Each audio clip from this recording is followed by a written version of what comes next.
नमस्कार, कामतगिरी अभय न्यूज में आप सभी दर्शकों का स्वागत है और मैं हूं सोफिया। अब डालते हैं एक नजर आज के मुख्य समाचारों पर। समाचार विस्तार से मिलते हैं छोटे से ब्रेक के बाद और आप देखते रहिए अभय टीवी। सेंट थॉमस स्कूल खुटा गांव के पास करबी चित्रकूट एक ऐसा स्कूल जहां सीबीएसई बोर्ड की परीक्षा में लाते हैं बच्चे उत्कृष्ट स्थान, क्योंकि विद्यालय में अनुभवी शिक्षक शिक्षिकाओं द्वारा दी जाती है शिक्षा। प्ले ग्रुप के बच्चों के लिए अलग से है बिल्डिंग, जिससे बच्चों का होता है मानसिक विकास। लाने ले जाने के लिए बस की सुविधा उपलब्ध है, साथ ही फिजिक्स, केमिस्ट्री, बायोलॉजी के साथ साथ कंप्यूटर की लैब की भी सुविधा है, जिससे बच्चों में प्रैक्टिकल अनुभव होता है।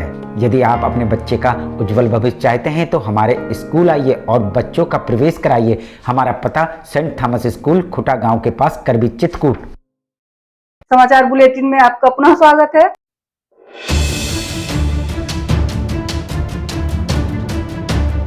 चित्रकूट को डर के साए से योगी ने निकाला। चित्रकूट काशी, अयोध्या के बाद धर्मस्थल के रूप में चित्रकूट का क्रेज बढ़ा है। चित्रकूट के समग्र विकास के लिए चित्रकूट धाम तीर्थ विकास परिषद का गठन हो चुका है। पर्यटकों के लिए सुविधाओं को और बेहतर करने में योगी सरकार जुटी है। पर्यटक सुविधाओं के विकास के लिए 50 करोड़ की मंजूरी दी गई है। Chitrakoot link express way, Ram one गमन मार्ग, सतना ग्रीनफील्ड हाईवे से और बेहतर कनेक्टिविटी हो जाएगी। चित्रकूट कभी दस्यु गिरोहों के लिए बदनाम रहा चित्रकूट अब विकास की रोशनी से रोशन नजर आ रहा है।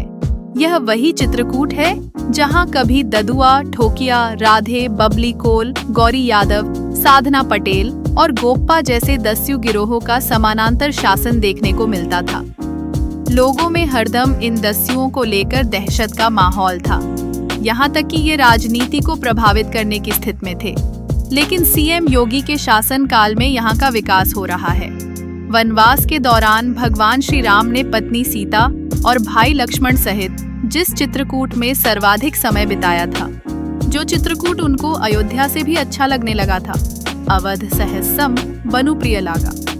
उन्होंने यही कोल, किरात आदि को खुद से जोड़कर सामाजिक समरसता का संदेश दिया। इसी चित्रकूट में भरत के साथ हुआ उनका मिलन भाई भाई के प्रेम की मिसाल बन गया। उसी चित्रकूट में वह ऋषियों और मुनियों के संपर्क में आए। कुल मिलाकर राम, लक्ष्मण और सीता के लिए चित्रकूट प्रवास का एहसास जंगल में मंगल जैसा रहा। अब मुख्यमंत्री योगी आदित्यनाथ की निजी रुचि और प्रयासों के नाते चित्रकूट एक बार फिर वैसा ही एहसास करा रहा है। चित्रकूट की बेहतरी के लिए योगी सरकार की ओर से किए गए काम। चित्रकूट के समग्र विकास के लिए चित्रकूट धाम तीर्थ विकास परिषद का गठन हो चुका है। बुंदेलखंड एक्सप्रेसवे से सड़क कनेक्टिविटी बेहतर हुई है। चित्रकूट की बेहतरी के लिए योगी सरकार की ओर से किए गए काम। चित्रकूट के समग्र विकास के लिए चित्रकूट धाम तीर्थ विकास परिषद का गठन हो चुका है। बुंदेलखंड एक्सप्रेस वे से सड़क कनेक्टिविटी बेहतर हुई है। यहाँ की पहाड़ियों पर एक खूबसूरत एयरपोर्ट भी खुल चुका है। यह 7 जिलों वाले बुंदेलखंड का पहला एयरपोर्ट है। कनेक्टिविटी बढ़ने और पर्यटकों के लिए बुनियादी सुविधाएं बढ़ने से हाल में यहां आने वाले पर्यटकों की संख्या बढ़ी है।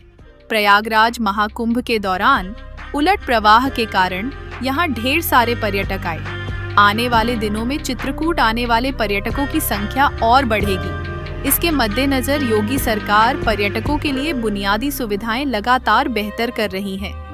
पर्यटक सुविधाओं के विकास के लिए 50 करोड़ की मंजूरी। 8 अप्रैल को हुई कैबिनेट की बैठक में भी इसके लिए सरकार ने 50 करोड़ रुपए मंजूर किए। 8 अप्रैल को हुई कैबिनेट की बैठक में भी इसके लिए सरकार ने 50 करोड़ रुपए मंजूर किए। इस पैसे से राम वनगमन के पड़ाव स्थल पर पर्यटक सुविधा केंद्र की सुविधाओं को और बेहतर किया जाएगा। इसमें करीब 12 करोड़ रुपए की लागत आएगी। एयरपोर्ट के पास देवांगना में 17.66 करोड़ रुपए की लागत से पर्यटक सुविधा केंद्र बनेगा। इसी क्रम में कामदगिरी परिक्रमा मार्ग के विकास में 20.44 करोड़ रुपए खर्च किए जाएंगे। इन सभी कार्यों के लिए पहली किस्त के रूप में क्रमशः 50, 70 और 75 लाख रुपए जारी भी किए जा चुके हैं। राम के वनवास से जुड़े स्थलों, मंदाकिनी, जिसका हमारे धर्म ग्रंथों में खासा महत्व है। उसके घाटों, खासकर रामघाट, तुलसीदास की जन्मस्थली राजापुर, महर्षि वाल्मीकि का आश्रम लालपुर आदि का सुंदरीकरण शामिल है। उसके घाटों, खासकर रामघाट, तुलसीदास की जन्मस्थली राजापुर, महर्षि वाल्मीकि का आश्रम लालपुर आदि का सुंदरीकरण शामिल है। आखिर में डालते हैं एक नजर आज के मुख्य समाचारों पर। हमें इजाजत दीजिए, अगले समय हम फिर हाजिर होंगे पुनः कुछ खास खबरों के साथ। नमस्कार और आप देखते रहिए अभय टीवी।